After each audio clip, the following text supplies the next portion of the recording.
Hey everybody, my name is Andrea Kramer. I am currently the lead ABA tutor here in El Paso, Texas.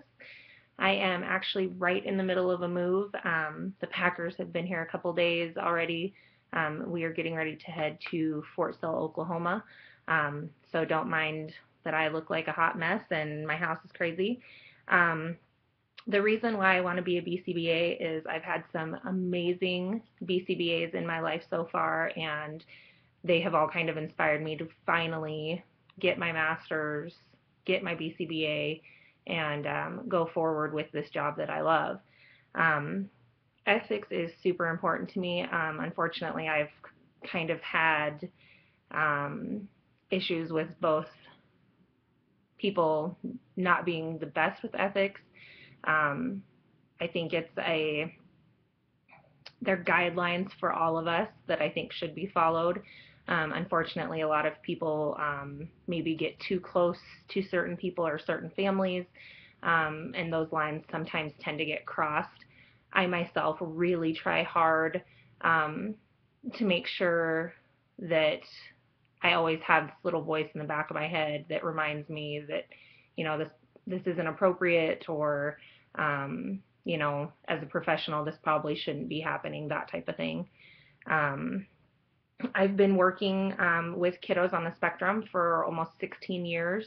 I've only been doing ABA for about 5 years, and I absolutely love it. It was kind of an accident that I found ABA, and I am super thankful that I did, because I love the process, and I think it's so beneficial to the kiddos that we serve.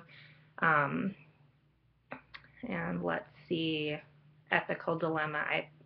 I think the biggest ethical dilemma for me that I face in this work, this line of work, is um, getting so close to these families, especially when we provide services in the home. Here in El Paso, I don't have a clinic, so everything is home-based or at a daycare center.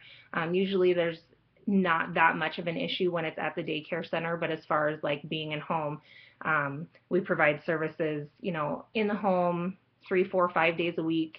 It's hard not to get close to these families, and it's really hard for some families to not like look at us and consider us friends, or something other than what we are, which obviously is a professional working with their child. So I've had a lot of families really struggle with that, and I myself have struggled with that as well, especially with the moms. Sometimes we just click, and it's like, man, under different circumstances, we would probably be really good friends.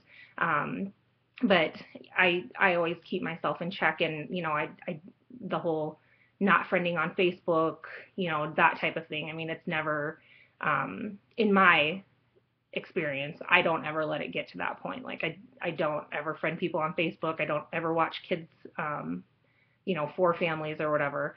And I know a lot of people that are providing ABA services do struggle with that.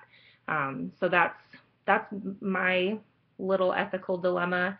And I hope you guys all have a great semester. I look forward to it, and good luck.